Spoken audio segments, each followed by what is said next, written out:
welcome to China XYZ. I'm your host Guo Yiming. Today we will delve into the topic of climate change and discuss why it is important to make swift and collective actions worldwide to tackle this challenge. So joining us today are Mr. Zhang Xiaohua, China Country Director of Climate Works Foundation.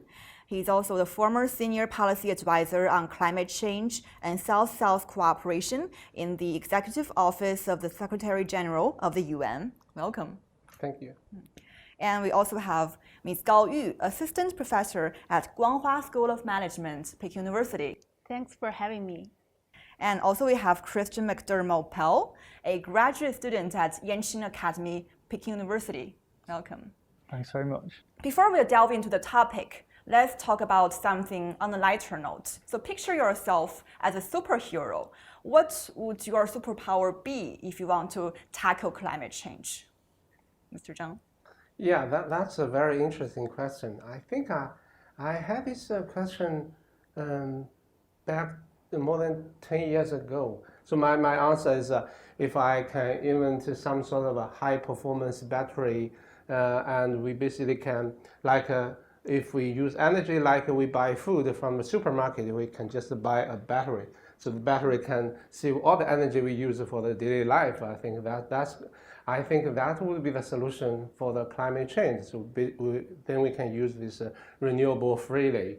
But I think if you want me to answer this question now, I probably have a different answer. We see the technology is very much advanced at this time. But if you really would like to find a solution, I think we need a systematic transition of the whole economy.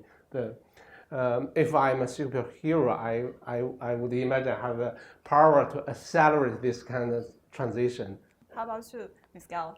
Wow. What's on your mind? If I were a superhero, I'd want the ability to control clouds. Wow. I wish I could move them around and even change their shape and density. It's like having a portable umbrella for us. So when things start to heat up, we can block some sunlight to cool down.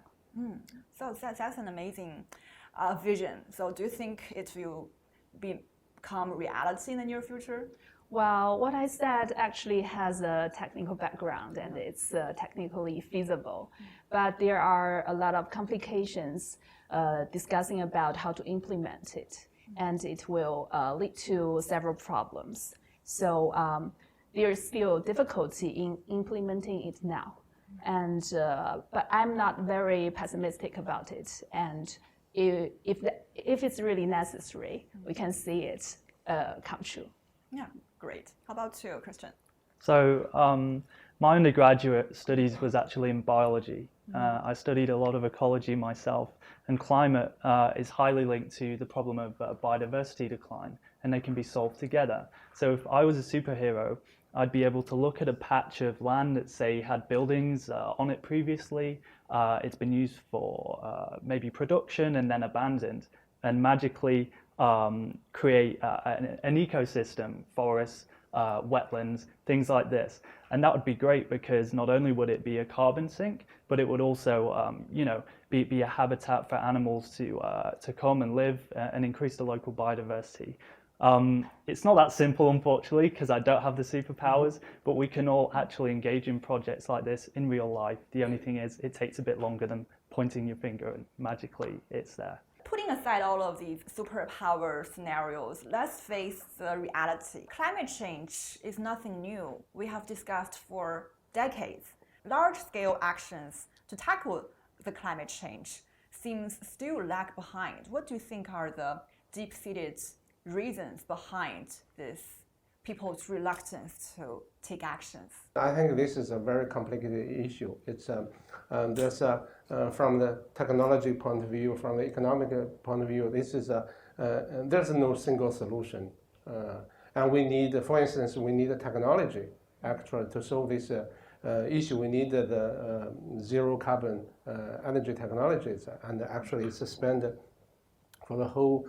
The countries or the human beings try to use these renewable energies to reduce the cost, and now it's can compete with the fossil fuel. And we all know that the energy is important to power the economy. And for many developing countries, they do need the energy and they have an increased demand to power their economy. So you have to take this into account. And also there's how to bear the burden fairly among those countries. I think that's why this is so important, a complicated issue to address. So how about you, Christian? What's your take on this? Yeah, so I think what's been said is exactly right. But now what we're seeing certainly is the fact that actually the private industry is starting to take over and move the narrative in a different direction from what was once sort of understood to be a burden, as in addressing climate change is something for developing countries. It is too much to handle essentially, and it was often seen by developing countries that actually developed countries were using the argument of climate change to stop them from developing. But actually, the consensus has shifted, and now essentially investing in green technology is the way to be the most competitive country on Earth, I think. Being ahead of this green transition, much like China has done with its renewable energy sector. And now, as you see, the USA is coming back with the Inflation Reduction Act, for example, promoting a lot of green technology, which is great because now once you get the snowball going and once everyone's on board with the green transition, then it becomes no longer, oh, you should take more of the burden, you should mitigate more. It's more about who can mitigate more, who can make more money through the green transition. And that's what we're seeing now. So Professor Gao, could you paint us a picture of the economic repercussions brought by climate change? Yes, absolutely. We've seen more and more extreme weather events, such as hurricanes, floods, and wildfires. They not only endanger lives, but also destroy infrastructures. Also, shifts in climate patterns impact crops, livestock, and fisheries, leading to unstable food supplies. And as extreme, for instance, heat waves becomes more common, healthcare costs will arise for both individuals and the healthcare system. So it's becoming increasingly clear that if we do not take immediate and adequate actions, well, the consequences of climate change will impact us all in various profound ways. So are there any specific regions or sectors that is bearing or will bear the brunt more than other areas? Yes, indeed. Regions that are more exposed to natural hazards, such as those located near coastlines and islands, they face unique challenges. This is because those regions usually lack sufficient resources to adapt to changing conditions, leaving their population more vulnerable to health risks and increased food prices and damaged infrastructure and possible displacements because they may be forced to leave their homes and find new places to live. And also, similarly, regions that heavily reliant on agriculture as the main driver for their economies, they face unique challenges. And unfortunately, all those difficulties we mentioned will hit low-income regions the hardest. And as we said, because they don't have sufficient resources and their people are more vulnerable, and this will further exacerbate social inequalities. Yes, so as you see, many places like developing countries and coastal areas and small island countries may be impacted disproportionately because of climate change. But we are all in this together, right? Yes. What is happening elsewhere might be a reality for us in the near future. So it is really important for us to take actions right now. So as we emphasize the importance of collective actions, but behavioral economics, what do you think individuals can do to address climate change? what small changes can make a really big difference, right? Yes, yes, that's true.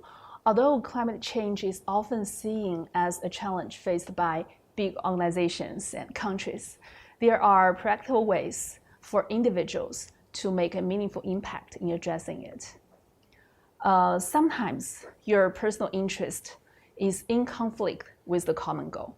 You have to sacrifice your own interest for the common goal. That's tough, but there are easier things to do because sometimes your personal interest is in line with the common goal. You can contribute to the common goal by making smart decisions. These are low-hanging fruits. A good starting point would be reducing household electricity use. And this can be done by adopting energy-efficient technologies. For instance, opting for energy-efficient light bulbs and energy-saving fridges and ACs can make a big difference. And facilitating households to understand energy labels can empower them to make informed decisions when shopping. Better decisions not only benefit those individuals economically, but also help reduce emissions. And we should not miss those opportunities. I know, Christian, I know that you've undertaken a field study on access and benefit sharing in Xishuangbanna, Yunnan province. Could you shed some light on some of your interesting findings? Yeah, sure.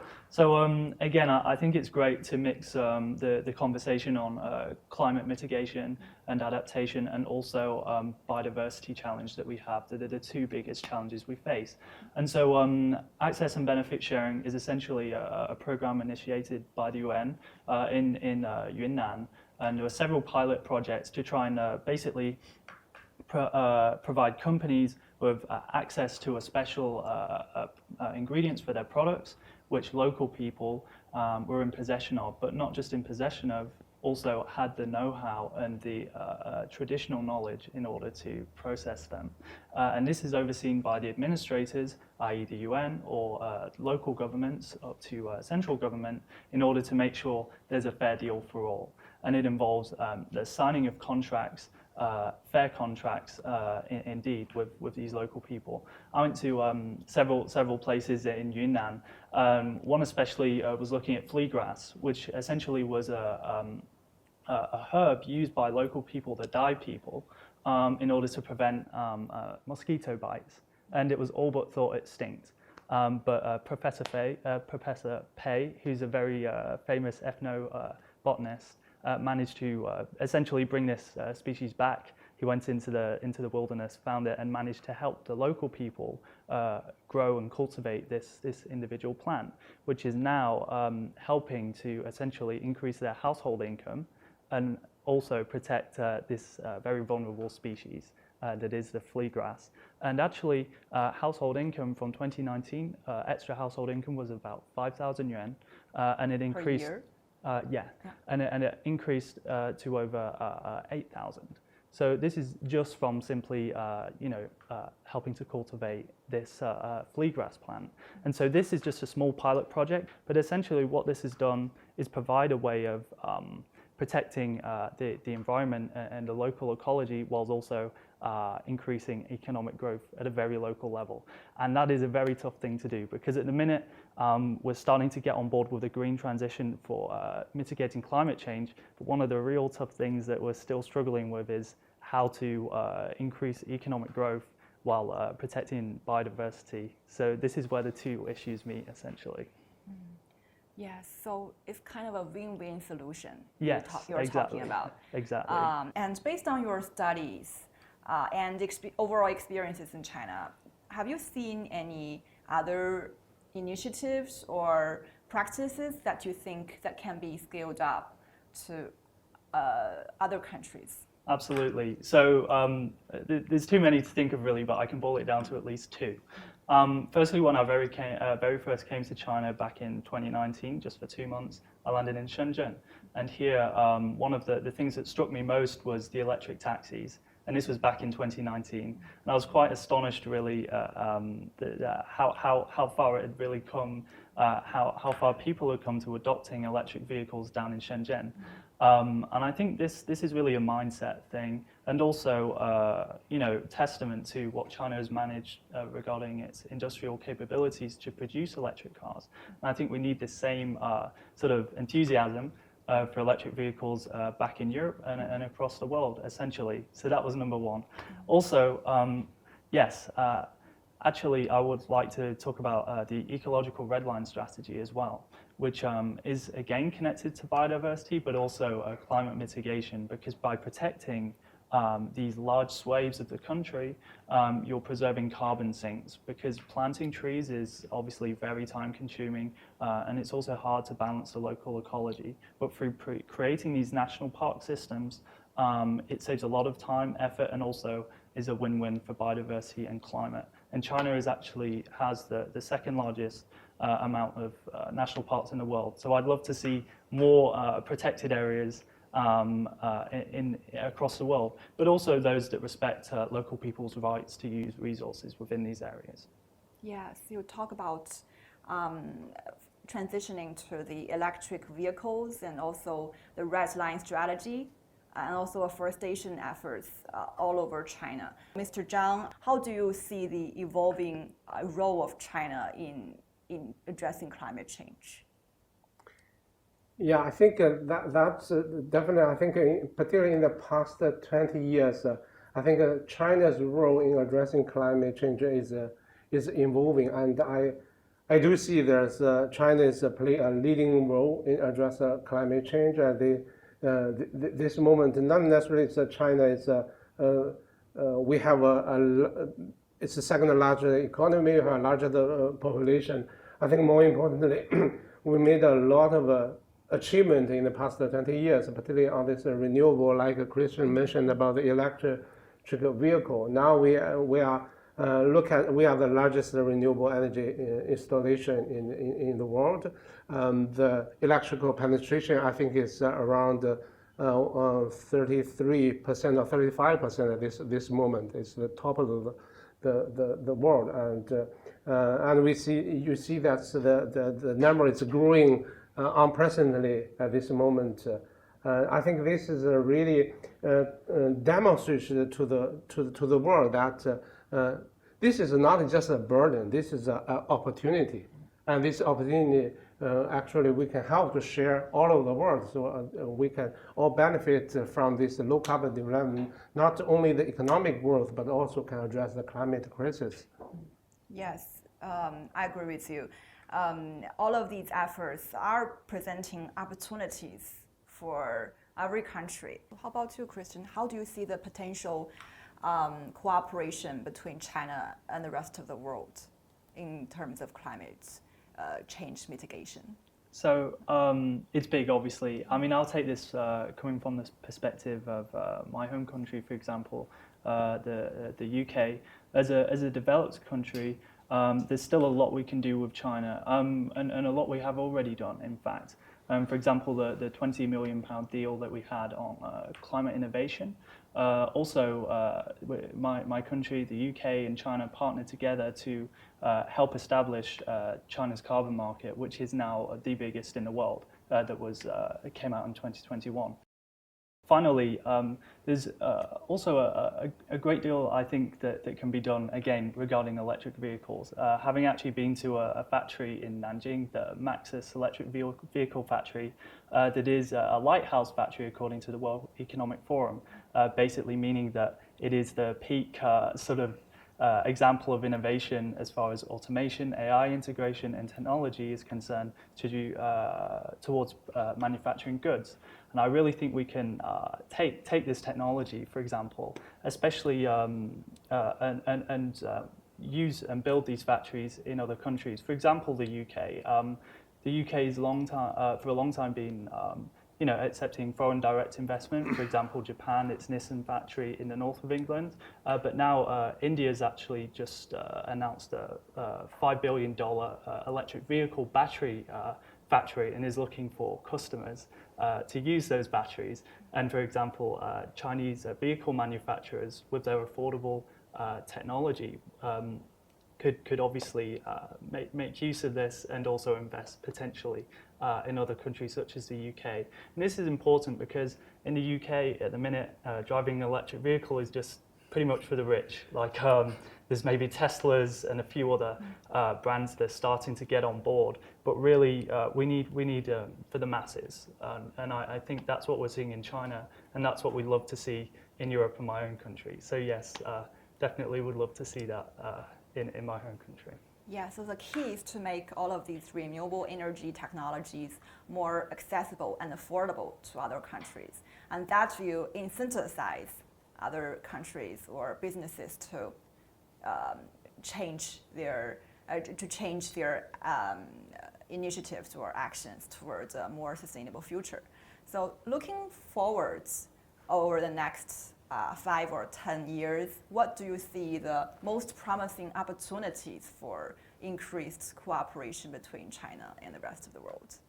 Mr. Zhang. Just to echo one Christian mentioned about this, the electrical vehicle, and you mentioned in the US, we still think electric vehicle is kind of expensive. Actually, I think it's not necessary to be expensive. I visited a lot of countries in Southeast Asia and Africa. There's a very strong demand on the two-wheelers, right? The electric two-wheelers. It's quite convenient in those countries, and it's not necessary to be very expensive, but can really solve the mobility issue. And if this can be combined with the solar, distributed solar PV, it's a cheap solution, but it really can be solve the issues on the ground. So I think that's around that's big opportunities. But certainly to make it happen, you need more effort. I think it's if you think about how to make this happen in a country in Africa, in Southeast Asia, it's not necessarily only China we sell the product to those countries. It's really we develop the capacity in those countries. Like, can we extend our manufacturing capacity in those countries? How we can help them to develop their capacity, particularly like Africa. And also another important thing we never forgot about the finance, the investment. And China, like the presidency already committed that China will stop the co-financing overseas. And under the BRI initiative, how we can shift the investment on the fossil fuel into the renewable. We need more effort. It will not just put the money from this pocket to another pocket. You need to develop a new mechanism and modalities to do that. I think this is an important area we need, all of us need to work on. So as we wrap up our today's conversation, I'd like to ask each of you to share your visions into the future. Specifically, where do you see the role of policy, public engagement, and international collaboration in addressing climate change? Would you like to start, Mr. Zhang? Yeah, actually, I think you actually, it's a good question, and also mentioned the 3 key components of, I would say, how to complete the ambition loop, but I would put the industry into this as well. Speaking about my expectation, I maybe just use one as an example. In the past, like we have the conference of parties every year. I think now everyone knows about this international negotiation. But now you see actually the COP is becoming not a negotiation place. Or in other words, it's a big party, a gathering of all society. With youth, with the industry, with the academia, it's become really not a negotiation-centered process, platform. And actually now this year, I heard the numbers in Dubai. There's 70,000 people will be around. This would be another largest COP. I think I would say if in the next 5 years this COP is not really become not a negotiation process. The negotiator will be not important. It's really the whole society can demonstrate the solution, become a solution exhibition platform, I think that is the time we can really be more optimistic how we address the climate crisis. How about you, Ms. Gao? Yeah, I think public engagement is a critical factor in driving sustainability practices forward. And education campaigns play an important role in raising awareness about environmental concerns and informing individuals about the consequences of their own actions.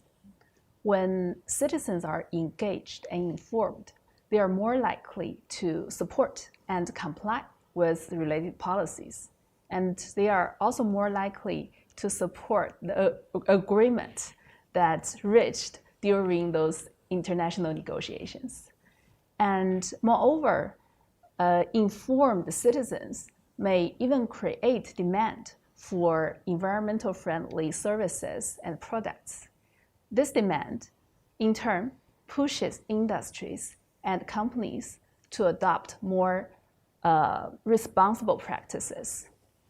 So I think we should really seize opportunities to nurture an informed and active public as they can really shape the direction of sustainability practices and drive positive change. So in my opinion, there's a big debate still going on, and it's essentially, I think green growth, as we've been discussing throughout this whole discussion, is currently our best shot at bringing everyone on board together, developing the world economy and tackling climate change.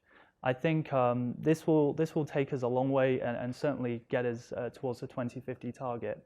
But what we hear a lot now is a debate amongst economists between green growth and something called degrowth, which it sounds bad, but actually degrowth isn't as simple as just as it sounds. And we're still not 100% decided on what to do in the very far future. As even green growth economists would argue that eventually we have to work within our planetary boundaries, which are important. Once we've solved the climate crisis, we then have the biodiversity crisis to look at as well, and all of the other planetary boundaries that we have to respect. So my vision sort of for the future and the way I see things going is that we start to reshape the economy in a way that provides for the masses and provides jobs in sectors that we need, for example, transportation to increase mobility, but less so on things that are less helpful, and to introduce policies such as, for example, planned obsolescence, whereby your mobile phone will stop working in 3 years just because companies want more sales. And this can be done through legislation and things like this. But I really think it's a concept that we need to pour a lot of time and effort into, and it has to be led by the developed world, because the idea of degrowth is not to say stop less developed countries from growing. Absolutely not. But the countries that have already developed, for example, the UK, the US, we're still seeing that there's a lot of societal challenges, yet we're still causing all these problems with the climate. And therefore, I really think that we have to look back at what we want the economy to do for us and respect. We need an ecological civilization, as it were, to respect nature, but also society. And yeah, that's what I see the debate moving towards potentially. Today's discussion has been truly an eye-opener, and more than ever, we are seeing the importance of collective action and the power of public engagement. Remember, sustainable future starts with our actions today. Thank you so much for tuning in for this episode of China XYZ. Until next time, bye-bye. Thank you.